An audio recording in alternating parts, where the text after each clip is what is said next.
Bom dia a todos. Vamos olhar para a parábola mais conhecida destas três. Tem dois atos, hoje vamos olhar para o primeiro deles. Lucas capítulo 15, versículo 11 em diante, diz assim. Continuou. Certo homem tinha 2 filhos. O mais moço deles disse ao pai: Pai, dá-me a parte dos bens que me cabe. E ele lhe repartiu os haveres. Passado não muitos dias, o filho mais moço, juntando tudo o que era seu, partiu para uma terra distante e lá dissipou todos os seus bens, vivendo dissolutamente. Vamos parar aqui, o texto é um pouco comprido e vamos fazer algumas paragens para percebermos. É verdade que os pais, nos dias em que Jesus está a falar, poderiam fazer doações a um filho, mesmo mais novo. Mas como tu percebeste da leitura, não é isso que está em causa. O filho mais novo perde a parte da herança que lhe pertence. Só este pedido, mesmo aos dias de hoje, é um bocadinho desconfortável, incorreto, nada agradável. No fundo, o que este filho estava a pedir era a morte do pai. Já devias ter morrido. Por uma razão muito simples. Ele queria viver a vida à sua maneira, não queria estar cingido àquela localidade. Ele não só pede a herança, porque, como tu deves entender, a herança naqueles dias era terra. Mas ele pede também a autorização para vender a parte, a opinião da terra que lhe pertencia. Porque, na realidade, ele queria ir para um sítio onde não encontrasse, onde não se cruzasse com o seu pai. Podemos perceber que o território era gentil mais à frente. Vais perceber que ele estava a guardar porcos. E isso era uma profissão que o gentio se ocuparia. Ok? É interessante e causa alguma perplexidade. O pai aceita. Aqui faz-me pensar um bocadinho se não será que com isto Jesus está a falar do nosso livre-arbítrio? É verdade que nós não temos direito a nada, nós não somos possuidores, desculpem, de nada. Mas ao mesmo tempo podemos arrogar-nos como possuidores e achamos que temos direito a, tal como este filho. Vendeu os seus bens, partiu para uma terra longínqua. E claro, o dinheiro foi-se. O dinheiro não dura para sempre. O dinheiro foi-se. Pior ainda, o mal nunca veio só. Querem ver? Diz assim, depois de ter consumido tudo, sobreveio àquele país uma grande fome e ele começou a passar necessidade. Então ele foi e se agregou a um dos cidadãos daquela terra e este o mandou para os seus campos a guardar porcos. Ali desejava ele fartar-se das alfarrobas que os porcos comiam, mas ninguém lhe dava nada. Estás a ver? Estão a ver? O mal nunca vem só. De repente, este homem não só perde todo o dinheiro, como se abate uma crise muito grande na zona onde ele estava. Ok, ele tenta encontrar emprego junto de um homem, de alguém rico da terra. E a reação deste homem rico da terra é, deu-lhe alguma coisa para fazer que ele achava que ele não ia aceitar e então ele ia-se embora. Sendo ele judeu, não podia ter contacto com porcos. Mas a sua necessidade é tão grande que ele aceita. Agora, no meio de tudo isto, há um pensamento que surge na cabeça dele. Eu tenho que arranjar uma solução. Eu tenho que arranjar uma saída. E é isso que ele vai fazer. Versículo 17.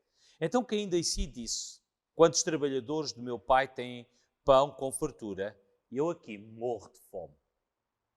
Levantar-me-ei, irei ter com meu pai e lhe direi, Pai, pequei contra o céu e diante de ti. Já não sou digno de ser chamado teu filho. Trata-me como um dos teus trabalhadores. E levantando-se, foi para o seu pai. Ok, ele encontrou uma solução. Mas vamos parar aqui e olhar para esta solução que ele encontrou. Primeiro do que tudo, ele tem a noção que o direito a voltar a ser filho tinha-se perdido por completo. O seu ato, a sua atitude, deitou tudo a perder. O que é que ele propõe?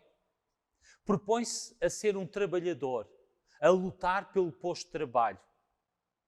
Ele não pertencia à casa do pai, mas era um assalariado, uma das pessoas que o pai poderia contratar quando houvesse necessidade. Então ele iria lutar cada dia para ser contratado pelo próximo dia. Por outras palavras, eu não te peço nada, eu vou lutar para merecer. Segundo aspecto, a parábola dá a ideia de que o dinheiro que ele ganhasse era uma tentativa de reembolsar o pai pela perca que teve. Então, no fundo, este homem carrega um fardo enorme. De um lado está desgraçadamente perdido, morre de fome, está sozinho, desamparado. Por outro lado, ele sabe que o pai não tem a obrigação, ele perdeu o direito a. Então ele não pode apelar para nada, a não ser uma oportunidade para mostrar que merece, ganhar um denário e com isso tentar reembolsar o pai, para poder voltar a ter o respeito do pai e também da aldeia. Sabem, e às vezes este é o nosso caminho. Um dia Jesus encontrou-nos, voltámos para a casa do Pai, mas vivemos o resto da nossa existência a tentar merecer, a lutar para merecer, quando na realidade, como iremos ver, o Pai não te recebeu como um assalariado. Porque isso causa medo, insegurança na tua vida. Vives com medo e inseguro. Porque não sabes quando é que deixarás de merecer. Nunca sabes quando o Pai achará que já não precisa de ti. Vives sempre na insegurança. Não sabes se aquilo que tu estás a fazer é o suficiente. E isso é tão fácil de perceber. Quando tu tens um problema, uma necessidade, clamas a Deus e se Deus não te responde, na tua cabeça começa logo a surgir: se calhar eu não mereço, se calhar eu não sou digno, a minha fé não é suficientemente forte. Por outras palavras, o meu desempenho não está à altura para merecer. Vamos continuar a leitura da parábola. Verso 20. E levantando-se foi para seu pai. Vinha ele ainda longe quando seu pai o avistou e, compadecido dele, correndo, o abraçou e o beijou. E o filho disse: Pai, pequei contra o céu e diante de ti, já não sou digno de ser chamado teu filho. Esta parte ele ainda consegue dizer do discurso, mas o resto não é. Estas são palavras de arrependimento. E tudo o que Deus quer ouvir da tua boca são estas palavras. O reconhecimento de como tu estás e de como tu és. O resto, como irás ver, é com Ele e não contigo. O pai, porém, disse aos seus servos: Trazei depressa a melhor roupa, vestiu, pondo-lhe um anel no dedo e sandálias nos pés, e trazei também e matai o bezerro cevado. Comamos e regozijemo-nos, porque este meu filho estava morto e reviveu, estava perdido e foi achado. E começaram a regozijar-se. Compreendeste? Tudo o que o pai precisa é as tuas palavras de arrependimento. Porque o resto é o pai que faz.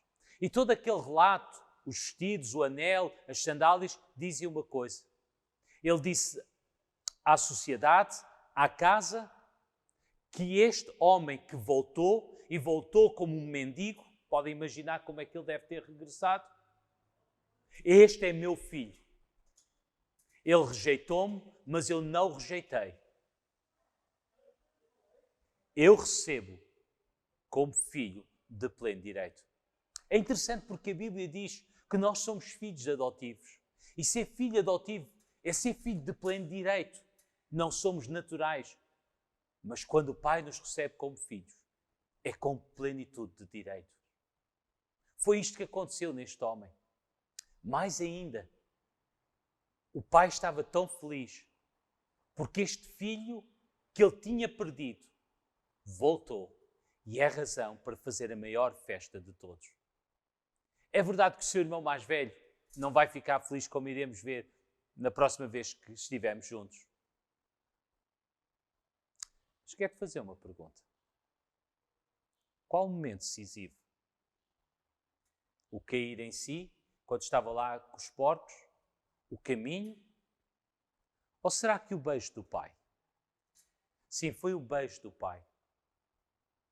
O beijo do pai é o fator determinante nesta história. Há um antes e um depois. Porque o termo no original fala de beijar consecutivamente. O pai beijou consecutivamente, como dizendo: meu filho, eu continuo a amar-te.